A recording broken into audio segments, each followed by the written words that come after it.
bạn bon sa sa nó sa thằng tê lại đọc án bạnនៅក្នុងវីដេអូនេះលោកគ្រូសូមលើកយកពាក្យសូដូចនឹងពាក្យបន្ទុំបាទដើម្បីមកធ្វើការបកស្រាយបង្ហាញបងប្អូនបាទពាក្យបន្ទុំដែលលោកគ្រូលើកយកមកបង្ហាញនៅពេលនេះគឺយើងមាន2ទី1គឺបន្ទុំសរសេរបណជើងតដាក់ស្រៈអំនិងមួយទៀត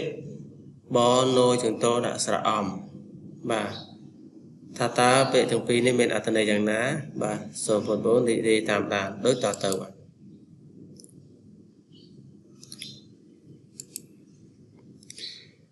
បាទពាក្យទី1បន្ទុំដែលសរសេរបណជើងតស្រៈអំនេះឋានៈពាក្យជាកិរិយាសព្ទ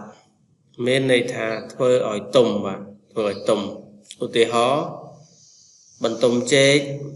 បេះផ្លែទៀបពេញចំណាស់យកមកបន្ទុំឬមួយក៏បន្ទុំស្វាយជាដើមហ្នឹងគឺគេប្រើបន្ទុំដែលសរសេរបណជើងតដាក់ស្រៈអំនេះឯងចំពោះពាក្យទី2យើងអានថាបន្ទុំដែរគឺសរសេរបណជើងតដាក់ស្រៈអំឋានៈពាក្យជាកិរិយាសព្ទមានន័យថាធ្វើឲ្យទុំបាទធ្វើឲ្យទុំដែរចាប់ដាក់ឲ្យទុំឲ្យតោឧទាហរណ៍បន្ទុំលក្ខបន្ទុំនាងក្រឡាបន្ទុំបាទបន្ទុំអញ្ចឹងពាក្យបន្ទុំដែលខ្ញុំលើកយកមកបង្ហាញនៅពេលនេះបាទសូមបញ្ចប់តែប៉ុណ្ណេះចំពោះបងប្អូនដែលមានចម្ងល់តើតើទៅនឹងបញ្យលពាក្យខ្មែរពាក្យសូដូចពាក្យន័យដូចពាក្យផ្ទុយឬក៏វេយ្យាករណ៍នៅក្នុងភាសាខ្មែរបងប្អូនអាចសាកសួរ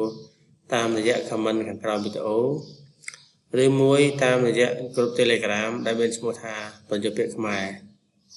ហើយធ្វើការសាកសួរនៅទីនោះខ្ញុំបាទនឹងព្យាយាមបញ្យលឲ្យអស់វេលាភាពបាទអញ្ចឹងចំពោះវីដេអូនេះសូមបញ្ចប់តែប៉ុណ្ណេះយើងនឹងជួបគ្នានៅវីដេអូក្រោយទៀតបាទបាយបាយ